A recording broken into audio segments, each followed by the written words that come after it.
Two Pints in a Corner is a music history podcast about the Channel Club in Boston, Mass. Dinky Dawson and Tony Raine are your hosts. They interview channel performers and workers, bringing out stories and memories of the great music and events that came through this iconic South Boston venue. Welcome to Two Pints in a Corner with Tony Raine and Dinky Dawson. Tony is still recuperating, and Sean McNally is at it again with me. It's wonderful to have him on this program here. And we have today one of the gentlemen, the only gentleman that we could really use in the 80s for equipment rentals, because he was the only guy in town with a pager. Remember that, you people? You people out there? Pagers were the thing. We didn't have cell phones. We didn't have internets. But the pager was the big deal, and Aldo had a pager. He ran around Boston and serviced all the clubs, and then he was also playing bass in a group called Iron Sausage. But let's start off with Aldo, the rental guy, and stuff, and whatever. It's all right, man. Welcome, Aldo, and welcome, Sean. Thank you very much, Dinky. It's really glad to hear from you, man. How's your daughter? Remember, we used to help her move out of her dorm in those summers. Remember those summers? Oh, we yeah. helped your daughter move in Harvard. Well, she graduated from Harvard. She went to work at Stanford University. Congratulations, Dinky. You got to be proud, man. I know you're proud. I'm proud. Listen to this. What kind of phone do you use, Aldo? I got an Android. Oh, why am I not? Okay, well, she works for Apple. She's the program coordinator for Apple Maps. And she did. Oh, that's a good gig, man. And she did the dark mode on Apple, and she did the AirTag, which is wonderful for us guys. I mean, it's absolutely the best thing that came out, is being able to put a little tag into all your gear and know where it is when it's traveling. I believe you, man. I'm glad I'm proud of you. I'm glad you're proud of her, man. That sounds like a really good gig. I'm happy for her. I know she don't remember me, but tell her and tell Tony I said hello too. Oh yeah, definitely. I haven't seen Tony since Nantucket.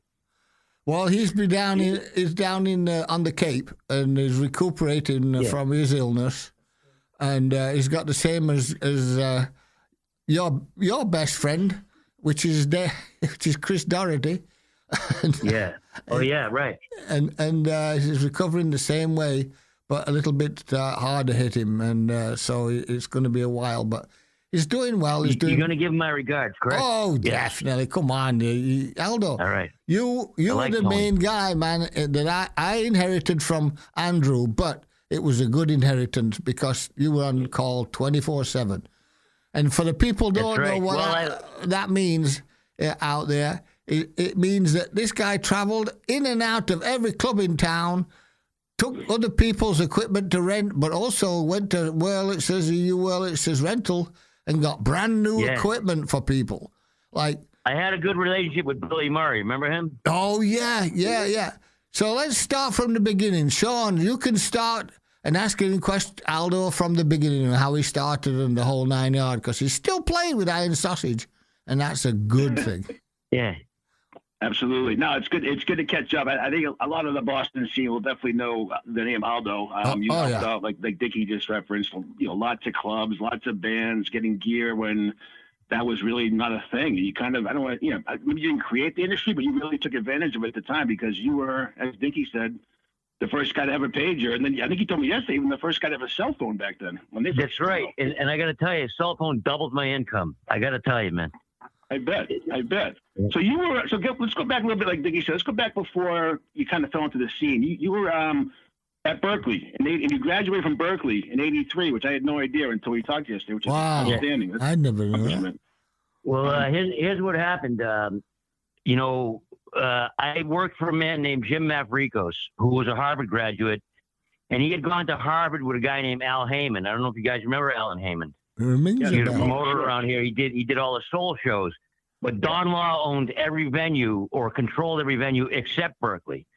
So he started doing shows in there, and those bands rented everything. It was all a lot of like Motown acts like Temps and Tops, Gladys Knight. You know, that's how I got my start working for Al Heyman. You know, he's managing Floyd Mayweather Jr. now. That's his gig. He was from Cleveland originally, so I figured he's working for Don King, even though Don King is not allowed in any arena in America, I don't think anymore. Right. But Al Heyman's kind of his man and manages Floyd Mayweather. He was a very successful, very capable guy, Al Heyman, but he promotes soul shows back in the day. And the only venue he could work at was Berkeley.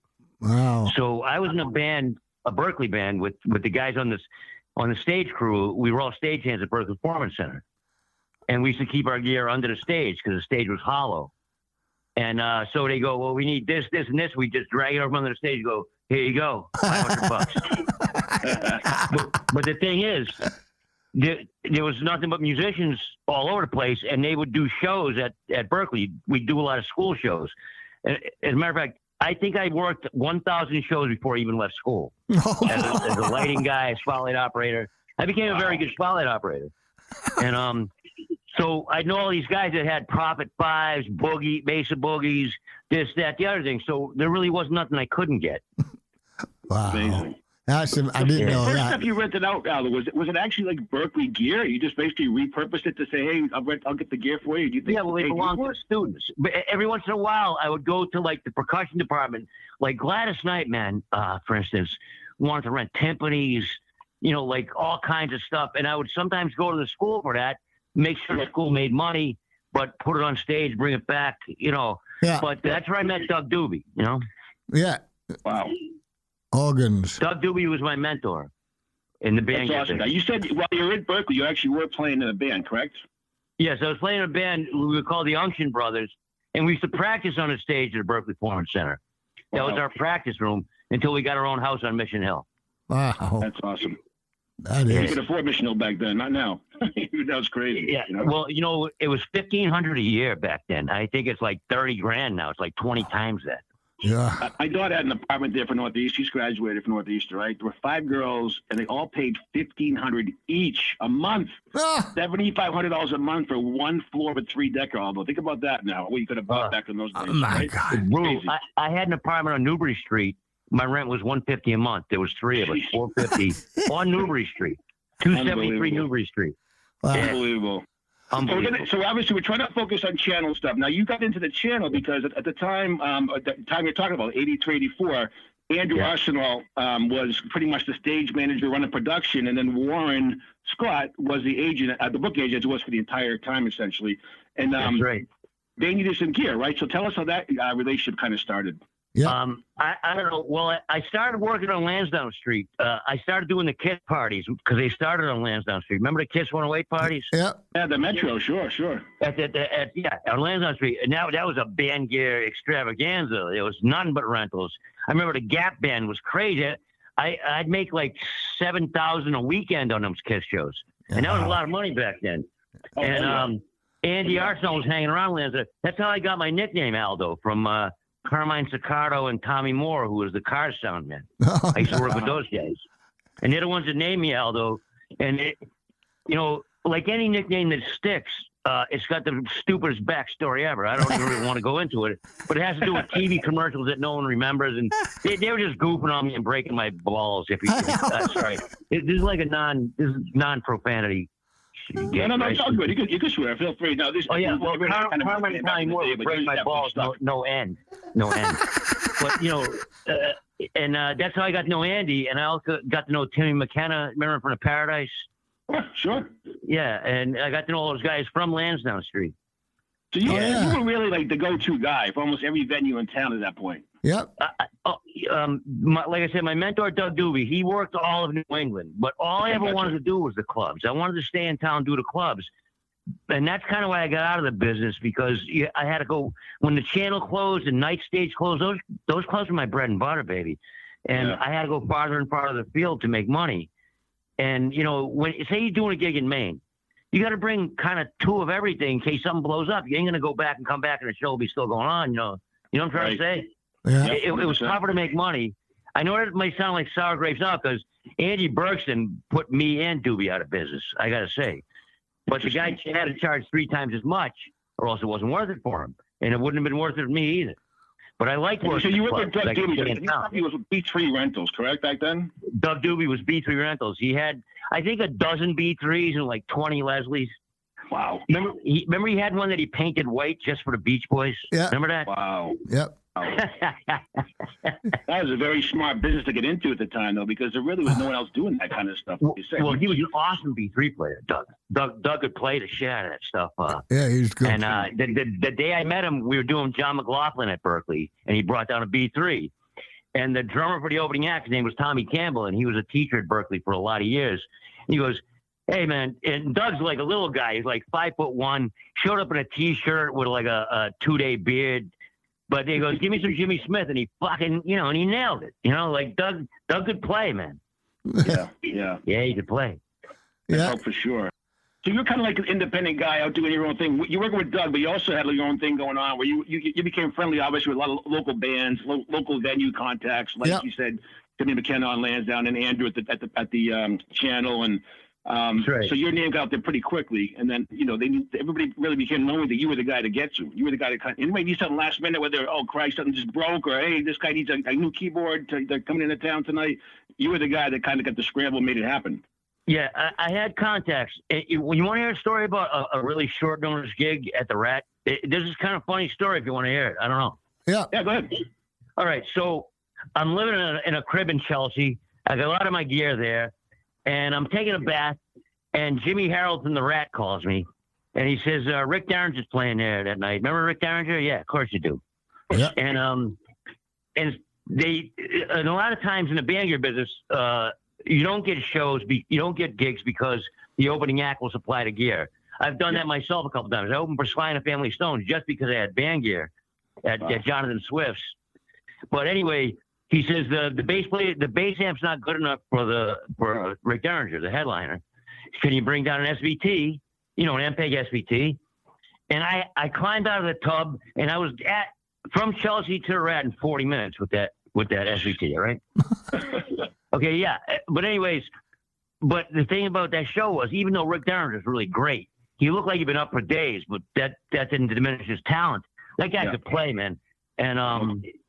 And I remember there was more people on stage than there were in the audience that night.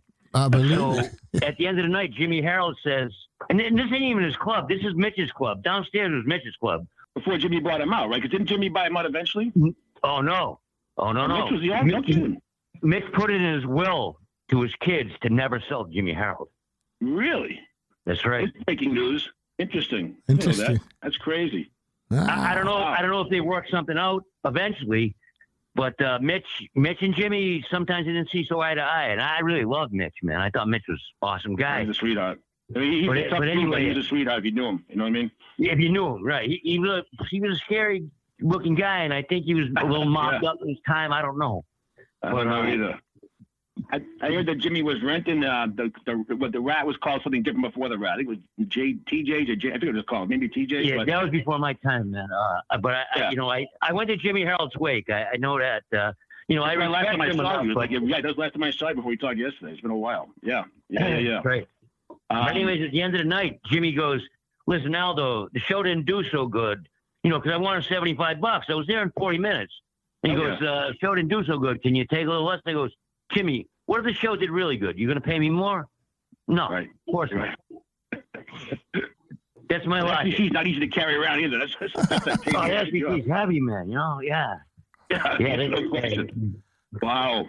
The bass amp I have now is an acoustic 371. Do you guys remember that? Yep. It's a 370 head and a 301 cabinet. Exactly. It was acoustic solid state version of the SVT, but you carry it. You carried the head in one hand and dragged the cabinet behind you with the other. Yeah. Wow. And it sounded so awesome. It's the best soul bass amp ever made. And the thing about SVTs is that if you put them in a club, you really can't hear those tens. Those tens travel so far onto the audience. You have to be halfway through the Rat to even hear what it sounds like. So a lot of these guys that play bass on SVTs, they don't even know what they have, and they keep turning it up because they can't hear it. But it's just the tens putting the sound past them. Am I wrong, Dinky? Yeah. I had an acoustic. I had an acoustic with the Birds. Skip played the bass on the Birds with one of them acoustic 360s. We went all over the world. Yeah, acoustic. I had acoustic 360. Acoustic made good amps, man. I'm sorry they're out of business, but I got one of the old ones, the integrated. Yeah. Their answer to the SVT. Yeah, they're good, but if your SVT was a really good bass amp for a good theatre. I mean, because it's still one of my favorite sounds, especially the B15. SVT? SVT is the industry standard. It still is. It is.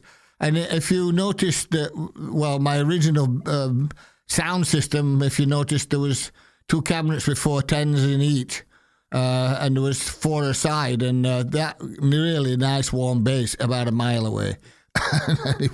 Eight tens is a good setup. Eight tens is always a good setup. Remember, Ampeg would make it series and for the series the 2 4s and then parallel both them. Never mind, it's way too technical. I'm very sorry. When I start talking big, I can't help it. I know you've been wanting to catch up with Dinky for a long time, so feel free to share stories away. It's good to listen to it. Well, let's listen to some channel stories.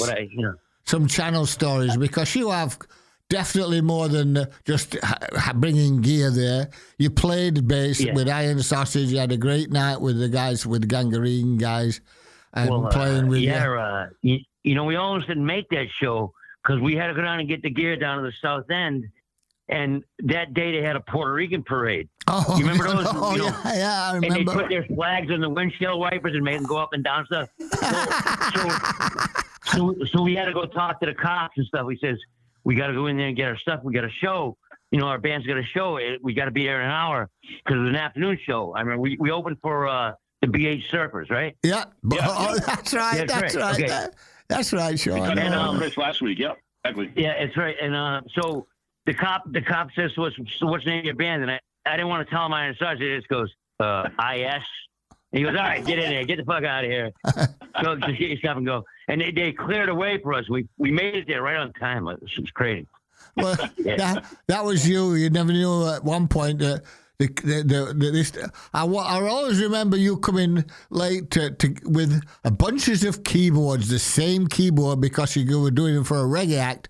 The guy didn't want to change presets, so you had to get 5 keyboards or something stupid of the same thing. Remember the time? Okay, remember the time I put up a Prophet 5 for some reggae band? It is at the channel, and the guy put tape over the word Prophet. Yeah. And he goes, I goes, what are you taping up my thing for? He goes, there's only one Prophet, man. I go, yeah, and I own it. So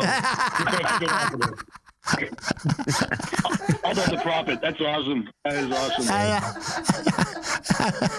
I love it. Reggae bands are very particular about their stuff and didn't want to do too much sometimes. That's funny. That's funny. So tell us, Aldo, tell us something about the stories. Not when you were doing work or anything, but you were actually come to see a band play or come to see musicians, whether it be the friends or people like. Well, I was going to ask you one question, Dickie. There was one question I wanted to ask you.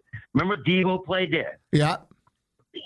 Okay, the bass player, his name was Jerry Cassell. I was talking to Sean about this. He was supposed to be like my doppelganger. When he came in, did you go, "Hey Al, what are you doing here?" Did you actually say that to him? Someone told me you said that. It's not true, right? Probably. That's a great story. I love it. You remember my first wife, Danielle, right? Remember her? I think I do.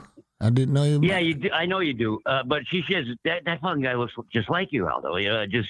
If you weren't standing here right now, I'd actually, and I've noticed him on videos and stuff. And I guess he looks like me, but I don't know what I look like. No one really knows. I probably did. I probably did say that because you were completely different. The way you brought yourself in, the way you sneaked around, the way everything was done the right way. I'm saying this is Aldo there. That was cool, and he did the same thing. I said, "Oh, there's his."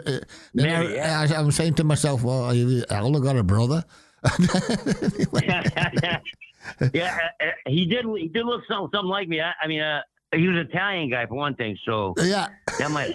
I don't know, but let me think of some of the shows I did there. I remember Devo did a really good show. Remember they played a video at the beginning of their show where they were doing Are You Experience. They had a video for Are You Experience, and they made Jimi Hendrix come out of a coffin and everything like that. It's a crazy show. But I played there with a ska band. I don't know if you were there that night. I know Tommy Bracey was there. Remember Tommy? Oh, yeah. Yeah. And I played there with Mr. Cranky one time for New Year's Eve. That must have been before I got. That must be before. I didn't get there till '86 to work. And no, this is after. This is in the '90s game.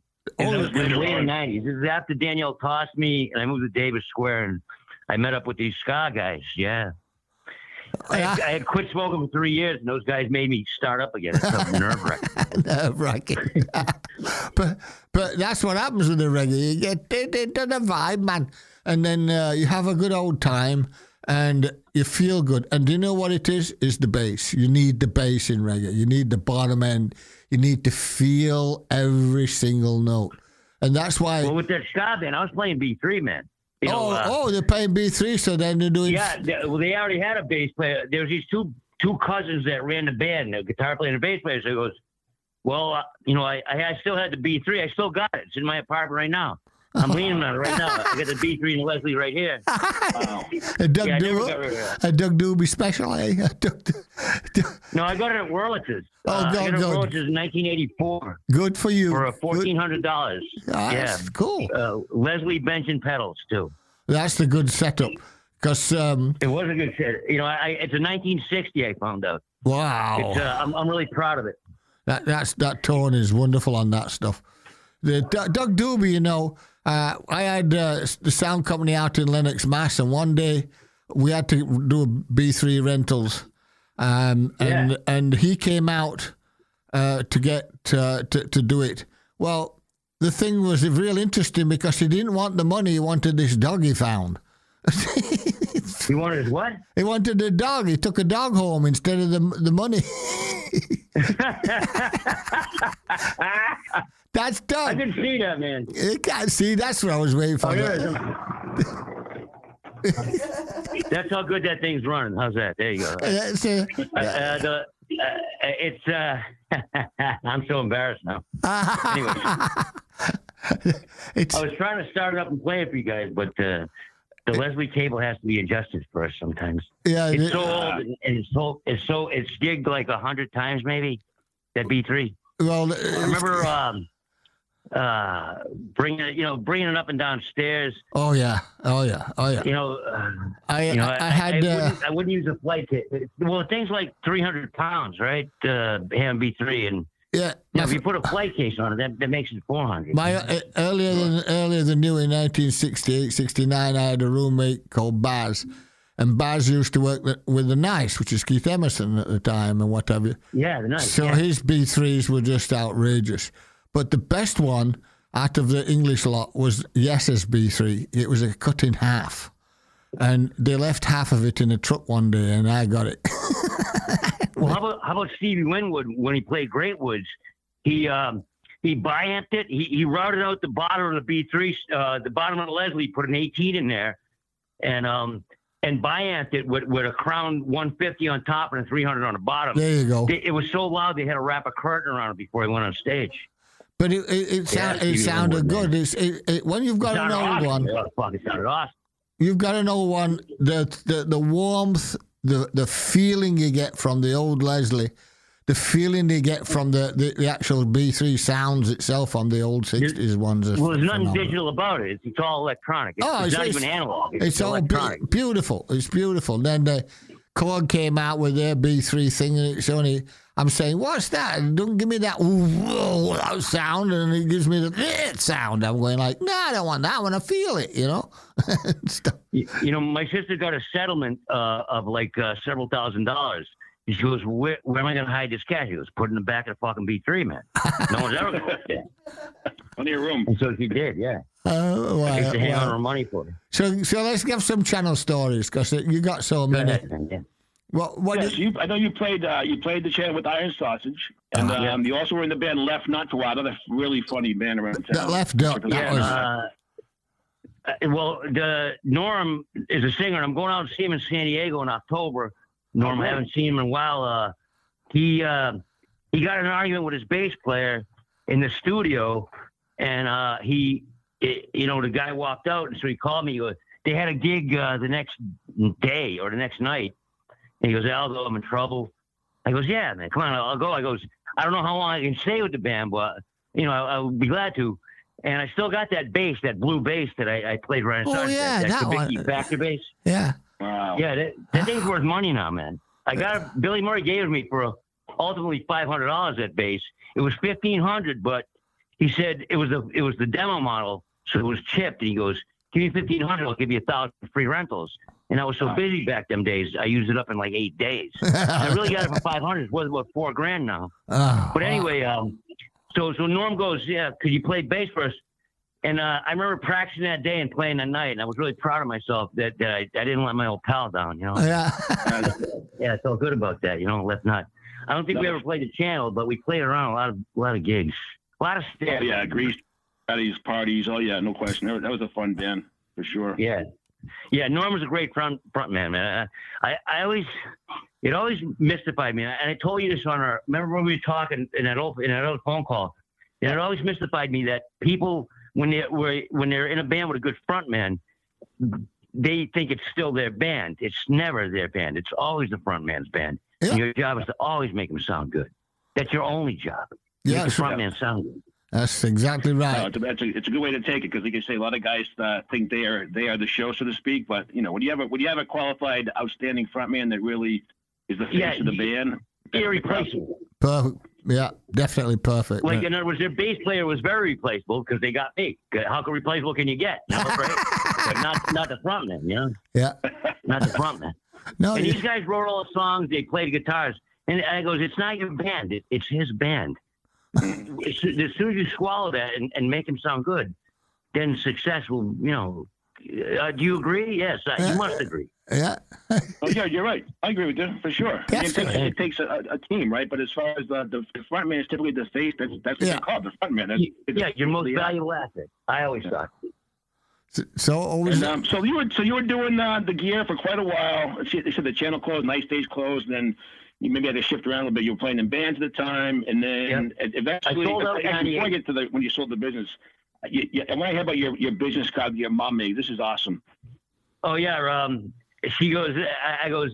I'm tired of saving all these people's asses. They're calling me up last minute. I'm always like running around, and so she made me business cards that said "Saving your ass since 1980." My mom made me those. And I love my mom. She's been dead a long time, God bless her. I still think about her, My mom loves me. Oh, my mom loves me. Of course she did. That's such a great. I'm just so happy that she picked up the actual taglines. Yeah, it was right. She designed the cards herself. They were yellow. It was a nice script. It was beautiful. She had a lot of class, my mom. I know. I can tell you, I have one somewhere. I know I have your business card somewhere. I kept so much stuff from back then. I know I saw it in one of my moves in the last 2 decades. I know it's somewhere in my collection, which I'll have to pull out someday and send you a picture of, because that was awesome. That was so funny. I'm going to front of the card. What did you have the name? What's that? What was the name of your business on the front of the business card? What they call Aldo Band Gear. I had T-shirts. Remember Dinky? Oh yeah. Yeah. It had Aldo Band Gear on the front and a $sign on the back. Yeah. That's right. I remember that one. Oh my goodness. Dickie Barrett told me, because I made friends with Dickie. I knew his older brother first. All those guys, Chris, Springer, Dickie Barrett. I knew all their older brothers before I knew them. But Dickie told me he was over in England one time, and some English guy had an Aldo Band Gear T-shirt. He goes, "Hey, that's a friend. Where'd you get that shit?" Dickie, man, he's always defending me. Dickie Barrett was always defending me. Yeah, I think he thought I needed defending, and I'm glad. I love him for that. Yeah. So eventually, your reign, so to speak, as the gear lord around Boston, kind of. You can see the kind of writing on the wall. Some bigger companies are trying to come in and take away the business. So you ended up selling your business to Capron, right? Is that what it was? I sold a lot of it to Capron. I sold my good drums, the Yamaha recording kit and the DWs, to them. I sold a lot of stuff to Kevin Gary. Remember Kevin Gary? Oh, yeah. The Christian guy. He was like a minister and stuff like that. Oh, what a great guy. Oh, he's such a great guy. When I got out of the business, is he still doing that? Oh, it's awesome. What? Is still doing that? Kevin Gary is still doing that? I don't know. He was older than me, so he's got to be pushing 80 now. Kevin Gary. Oh wow. Well, I'm 70 now. I'm 70, babe. You're still a punk.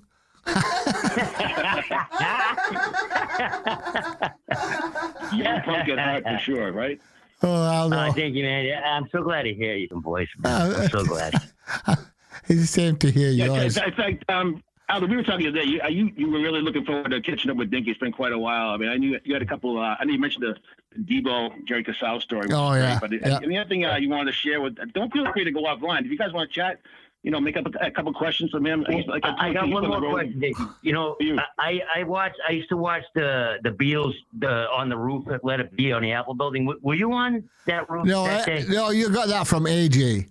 Really? AJ went around the room talking about that. No, I was down in London doing with Fleetwood Mac at that time, but not not on top of there. You weren't on that building that day, no? Okay. No, we go downstairs. I don't know. I wanted to believe it. That's for sure. Well, and I'd watch videos and I go, where the fuck is he? He's got to be up there somewhere. We go down. Go down to the Beatles studio. I mean, Mick went down one day with Peter and Danny, and as they walked in the door, Danny Kerwin, Danny Kerwin and Peter Green, and as they walked, as Peter just went through the door, the first thing that came out of Paul McCartney's thing was "Here Comes the Sun King," and that was based on Peter Green. And if you really listen to that album, it's all Fleetwood Mac. You listen to the sounds of the guitar. You listen to how it's played. You listen to the parts like what we had in Albatross, which was what Peter Green. See, them guys were very smart on how they did stuff, and emotionally all the time they put the heart into it, and that's why they were so Peter big. Green and Jeremy Spencer were so concerned with their own sound, the way they sounded. Oh, totally. They would do takes just based on sound, from what I understand. And they changed the way guitars sounded from then on. Well, Jeremy changed the bottleneck, from the guys in Chicago. We did an album in Chicago with them and stuff. And at Chess, with Marshall Chess, and it was Fleetwood Mac in Chicago with all the guys, Sammy Nicks, the big bass player. He looked after Peter when Peter went to a Southside club to play, and bass and drums they were both goony looking guys. They were monstrously tall, but really scrawny. It was wonderful going through airports when Jeremy was running through Mick's legs and the two balls would hit him in the neck. It was incredible going on aeroplanes. You wouldn't believe it. We haven't thrown off, but we were. The actions that were definitely band style, let's put it that way. But we want to talk about, we're a young man, but we want to talk about you. That's 60s and 70s. But I want to talk about you. You came up into Berkeley. You were originally born. I got there in 78. And I got to tell you, man, that summer, I knew I had to get out of, I'm from Worcester. I grew up in Worcester. That's where I thought I knew I had to get out of town. And I wrote a lot of letters that summer to try to get grants and stuff. And I ended up leading league in financial aid. And can I tell you a story of how I got on that stage crew? Yeah. Maybe. Yes. Okay. I don't want to say this woman's whole name, but her first name was Linda. Okay. And she was in charge of work study. Work study's part of your financial aid package, right? Yep. And I was getting a free ride anyways, but the work study, she sent me over to Berkeley Performance Center, which I found out later was by far the best job in the work study universe at Berkeley. And when I got there, I noticed that there was a lot of kind of good looking, smart ass guys there. And it turns out she was sending her favorites over there. And a couple of those guys had been with her. You know what I'm saying? Like she was picking her favorites and sent them to the good job. And I felt very blessed because, Linda picked me, it's nice. It made me very cocky eventually. I got to tell you. That explains it. That explains everything. I got by on my looks. I'm such an ugly man now. I had to grow a beard. That's how ugly I am. I can see you in a beard. That's funny. That's cool. I got a crazy story about Berkeley, and it's kind of sexual. I don't want you guys getting kicked off YouTube or anything like that. Feel free. Right? Feel free. Okay. I got there. All right, 1980. They started the Boston Globe Jazz Festival. Right. Yeah. And it started at Berkeley at that venue, and they would have 1 or 2 prestige concerts at Symphony Hall. Yeah. Okay. And the very next year, 1981, we had a lot of piano players playing that week at Berkeley for Boston Globe, like Bill Evans, McCoy Tyner, some real heavies. Yeah. Bill Evans was awesome that week, but they rented a Bosendorfer piano. Yeah. You know what that is? Oh yeah. It's a German made. It's like it was worth $75,000 back then. It was like 11 and a half feet long. It had 94 keys. Well, all the ushers were girls, and a few of us like took turns on the piano with these girls.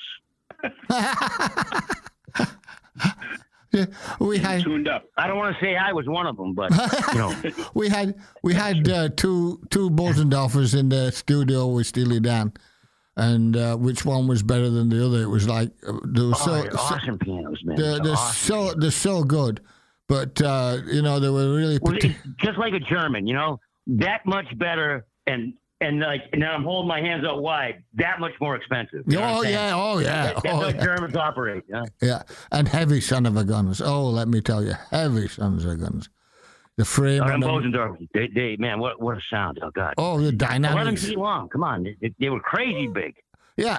So at the end of the day, you couldn't take them in the channel. They'd trash them. I mean, you get Jerry Lee Lewis jumping on the top of the hair thing, freaking out. You know? Oh, remember that time I rented that piano to Jerry Lee, the Baldwin? Yeah. At the channel? Yeah.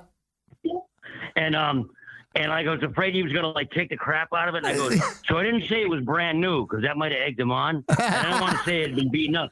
So I said, it's only been used once. And that seemed to like calm him down, you know? Yeah. That seemed to calm him down. Yeah. You're doing all these shows around Boston, but you also had a couple of instances where you did go on the road a little bit in the Northeast, at least. Some of the oldies shows you talked about. You said you worked with Herbie. I made some contacts at Berkeley from Jazzers, so you put together the band gear, and then you go on the road with that band gear, and you look after it. You know, you set up the drums. You kind of do the roadie bit, but it's your gear. Yeah. So I did Grover Washington. I did Herbie Hancock. And the last band I toured was called Alien Sex Fiend. Remember them? Yep. No. I remember them, Yeah. Alien Sex Fiends. I don't remember them. That was taken away from you already had a lot of steady work back in the city, though, so it's kind of hard to get away and go on the road for that long. It was, because I was still working as a stagehand. And, you know, as a spotlight, but, you know, I always wanted a union card, like an IATSE card. You know how valuable that is, you know?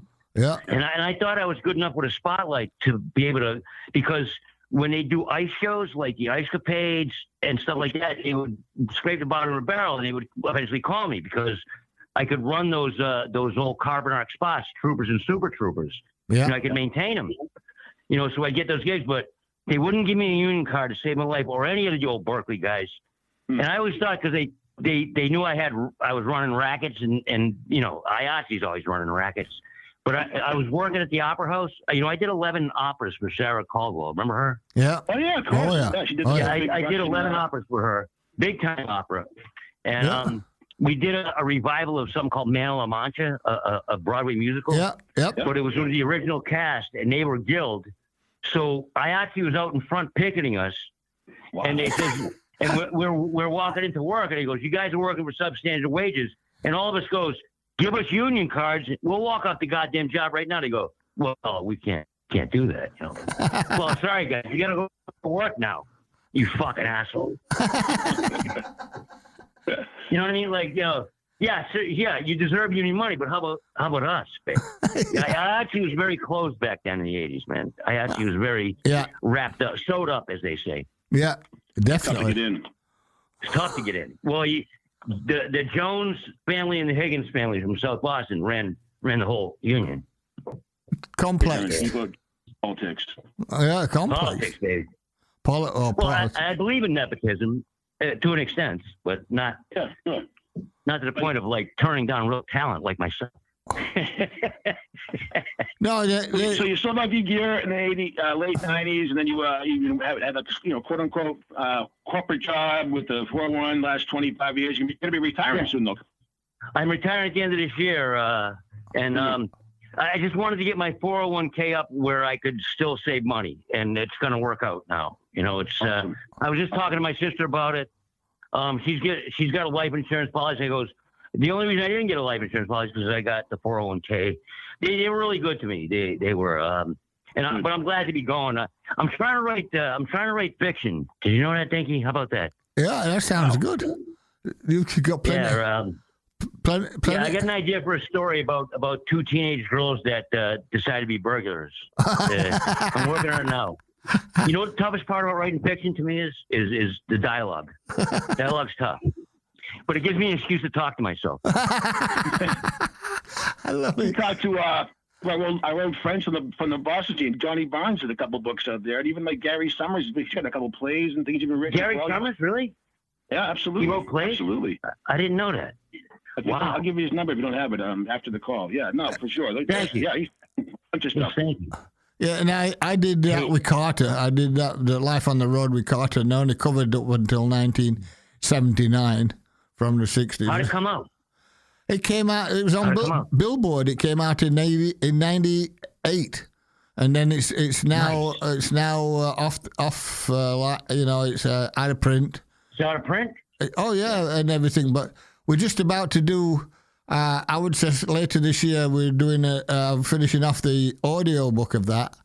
Tell me the title. I want to buy it. I want to buy it. I'm going to try to hunt it down. It's Life on the Road, The Incredible Rock and Roll Adventures of Dinky Dawson.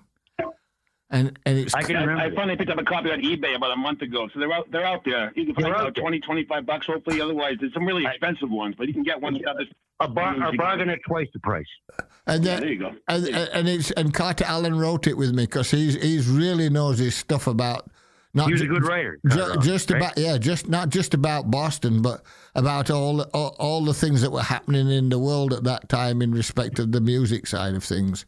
What bands? Yeah, that's really the reason I'd probably want to buy it. Like I'm gonna find it, Dink. Yeah. So it's Life on the Road, Dinky Dawson, right? That's all I gotta remember. Life on the Road, The Incredible Rock and Roll Adventures of Dinky Dawson. I'll remember it. I will. I swear. And that's it. Or you can go onto the old website and check it out there. I want that book. Well, it's Aldo, what are you going to call your own book when you write it? Bridge Burner. That's true, though. Bridge running. You like that? Yeah. Bridge Burner. Yeah. I mean, you're into all that kind of stuff. The stuff that you did with those. The stuff you did with those and the stuff that you did. I never thought of myself as a bridge burner. You know, I still have my old friends. You know, I have enemies, of course, and some of them are formidable, which is complimentary, I guess. But the people I was friends with, I always stayed friends with. I'd like to think. Yeah. Yeah, I wouldn't see you as it's a bridge, a unifier. You have a lot of friends in the business, and I don't burn it. To me, it's like the opposite of how I pictured you, to tell you the truth. You know? Well, I've known some bridge burners in my time, that's for sure. And well, you've got Chris Doherty to help every day, and that kind of stuff is a biggie. You know, he gets his mind he's going. He's connected, man. That kid's connected. He's respected and connected. And he, you know, he's really fighting to get what he wants to do. He's singing again, writing again songs and all kinds of stuff. Because he's I want to write songs with him. Because can I tell you an Iron Sergeant story? When I was living in Chelsea, this is when I was living in Chelsea. We wrote the whole set in 4 hours. And so our plan was this: like we did that first gig at the channel, and then every other gig we'd come up with one cover, and let me see what some of the covers were, like "Time Has Come Today." But we'd add, you know, we do the cover, and then we go into the 8-song set. We never changed the set ever, but we wrote all the songs in 4 hours. He and I. I think he said when he was on his interview, I think he said you guys only played maybe a handful of shows, 8-10 shows, whatever. And he said every show after that Butthole Surface show is either your reunion or your last gig show. or a breakup gig, yeah. That was it. That was what Chris said. I thought it was great. But you need a breakup gig. That's perfect. It's perfect. It's perfect. But yeah, you no messing around, Aldo. It was just great to have somebody on a page to be able to call anytime And they say, okay, these assholes want a pair of congas or something stupid. Yeah, and by that time I had my hands on everything. I owned the stuff. I'd buy it over the years, and it was I felt kind of bad about dispersing all that stuff, but I hung on to what I can. I still got my bass, still got my guitar, and I still got the B3, even though it upset me just now. Well, I'll work on it. They do that. I mean, when I had Ambrosia out in '79, they came to my warehouse with the crew and ripped one of them a complete B3 apart and rebuilt it overnight and stuff. And we were off. Wow. Well, I think it would take more than 1 night. Well, the guys, that's complicated. The guy who was so technical, knew what he's doing. He's actually a massive computer builder right now. And after all these years in Los Angeles, because you've seen the back of it. We've seen those things with the back off them. The wiring. It's a crazy amount of. It's 1,000 wires back there. And it's crazy. You got to know where each one goes because they all do something. that's I still oil it every 6 months. I still got B3 oil, and you have to oil it like a fucking car. It starts like a car. Yeah, because you play it, Aldo? No. Yeah, I play it. Let me see if I can get it. Let me see if I can get it going. It takes a while to fire up. The fire up. Yeah, no. So it starts like a car. It's like got two switches. You go, and then you can hear it turning over, and then click it on. And you wait till it gets up to a certain gear. Yeah, and then you go boom. There you go. But like I said, this thing's beat up, but it still plays like it's supposed to. I hope. Give me a second. Oh, you back. This could be your first. You do an outro of your own music as you get off the air. That'd be awesome. Maybe not today. Not today. That's too bad. It sounds like it's on the fritz, but I'm so embarrassed now. Don't be embarrassed. That's the fun stuff. I admit there's dust on it. Yeah, that's the fun stuff. You make songs up about that. My organ won't work anymore. What's the deal? Songs. Oh no! I know what I got to do. It was too short a notice, I suppose.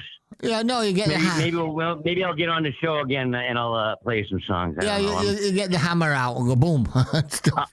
I'm working on when I was playing it like a while ago. I was working on Groove Holmes. He's like one of my favorites, Groove Holmes. You know what I mean? He's from the '60s. He was an excellent guy. There was a bar across the street from Berkeley called TC's Lounge. You don't remember that? Yeah, okay. I do. Yeah, it ended up getting burnt down. Yes, in the '80s or '90s. Yeah. Yeah, you remember TC's? They had that awesome jukebox and it had Count Basie on it and it had Groove Holmes, a couple songs by Groove Holmes, and like I got to know him and I really admire his music. I like Groove Holmes. That's awesome. That's cool. That's cool. I'm still flabbergasted. You've got one of those real good organs from the '60s. Well, it ain't real good. It doesn't sound real good at the moment, but I swear I'm going to work on it. I'll be done by the end of the day. You watch. Yeah, I'm sure. I'm so embarrassed. I'm so embarrassed it fucking went on the fritz. It was not expected at all, Although you could have. Yeah, no, hey, put me on the spot, man. I like that. I like that one. I like that one. So anyway, we've got like 5 minutes left today. We got a shorter one than normal, but it's cool. What we're trying to do. It's cool. You're good, Aldo. It's really been a long time. I hope I was a good guest, man. I really wanted to make this work. I'm so in love with you, Dinky. Sean, you're the best. I didn't want to disappoint you. I just didn't. You're not disappointing anybody. To catch up with you. It's been quite a while. I mean, like I said, your name was out there. Anybody that bought some music in the '80s, for sure, knows Aldo's name, and it's just good to catch up. So, I mean, like I say, you've been out of the business for probably almost 30 years now, and it's good to just kind of go back and reminisce. These calls and these interviews for Dinky's podcast is really just to kind of back and reminisce about, what a great time it was. We didn't really quite realize at that time how lucky we were. Baby. Oh, those were the days. How cheap it was and how you could go see bands every night of the week. And we all did that. And it was just, and everyone could afford everything, You just could afford stuff. It's lovely talking to you guys about those days. I remember you closing out one night with coming there and picking up all this rental. and then being there the next morning when we had to go out, we had an afternoon show, and you got all rentals again for the afternoon. I'm saying, Aldo, did you sleep? Well, I'm going to tell you something that really made me decide to give it the business, and I'm glad I got a chance to say this at the end of this, is that I started to get really afraid of crowds. Like, I never was, but, all right, the show would be over. I would always show up for the last few songs, the rave-ups. But then you got to wait through that crowd to get your gear. And back in the, middle 90s, I started leaving the stuff overnight, which I don't feel back then was very professional. And I realized that crowds started to make me very nervous. Yeah. I still don't like them. No. I don't know if that ever happened to you or anybody else, but crowds started to kind of freak me out. It's not claustrophobia. I think it's more agoraphobia than anything. And it doesn't bother me now, but it's also very daunting. Think about that too. You're going from gig to gig to gig. So when people are winding down a show at the channel or anywhere, people kind of dilly-dallying, hanging around, meeting other people after the show, and then you want to tell how to gig to get to. Get off the stage and get out of there. So I can see where it gets frustrating. And people are all over the place, and you don't want to be a jerk off. It's like, I gotta move. But I would never be that nasty. But I don't want to be touching a bunch of people. That's how it eventually became. Yeah. Didn't want to get jostled no more. I don't know what that had to do with anything, but it eventually happened to me, and I guess it's agoraphobia, which I guess the Greek translation is fear of the marketplace. So, and I guess I have some version of agoraphobia from those days, because wading through those crowds got very difficult at the end. Yeah, I can understand that. We're glad you did it for as long as you did it for, Aldo, because you helped a lot of us out for sure, and we all appreciate it. Yeah. Well, anyway. I'm so in love with you two. I'm so in love with you. I'm much appreciated after all these years and stuff. I still can't believe when I heard Chris talk about you last week. I just got off the phone with Aldo. Why not? Nancy and I, both of us freaked out. We said, "What? Aldo's still here?" I thought he'd gone. Thought I was dead, didn't you, Dinky? Yeah, nah. So I'm glad to defy you. I am not dead. I instantly went back. I own my own place in Cambridge. I walk to work. It's an easy life. I have an easy life. A small life, but an easy one. Oh, God, that's also, cool. Before we do hang out here, you did want to mention the other day. You tell me you wouldn't mind getting a part-time gig in the business, so to speak, if there was something around, right? Take a few hours here and there. Well, the thing is, I can't collect. If I could collect my 401k and still work there, I would do it, but they don't allow that. So I'm going to try to find a third stream of income. And I'm still a good stagehand. I mean, I'm still pretty conscientious. I don't know about running a spot. I don't know if they, there's no more carbon on, because I'm sure I can run an incandescent. But I'm going to try to figure out a gig after I retire when I start collecting my pension. Yeah, that's right. I hope anyone's got a gig out there for Aldo. I promise I'll shut up every once in a while. Yeah, we'll let Sean know that. We'll call out now. Has anybody got a gig for Aldo? Yeah, hook me up, guys. Come on. It's me. You guys help Aldo out for a side gig here and there. If you got any ideas, just hit him up. Or hit me up. We'll get back to you. Sure. All right, here we go. I gotta close because it's time for us. Unfortunately, someone loves you, Dinky. We love you. We love you, Aldo. I can't. I'm glad you're playing with Chris. I'm glad you're working with Chris. You guys have a momentum going off that was really cool when I Iron Sausage. I thought just that alone was really cool. All right, you guys. I wish your daughter all the success in the world. Dinky. I do. I wish your daughter all the success. I much appreciate it. I thank you. I'll let her know that. And I'll let Tony know. I'll let Tony know. Catch up, Aldo, buddy. We'll talk again. All right, yeah, this is 2 Pints in a Corner, closing out. 2 Pints in a Corner. No podcast better than 2 Pints in the Corner. All right, so long, guys. So long. Great, Aldo. Thank you, buddy. Bye-bye. Thank you, Aldo.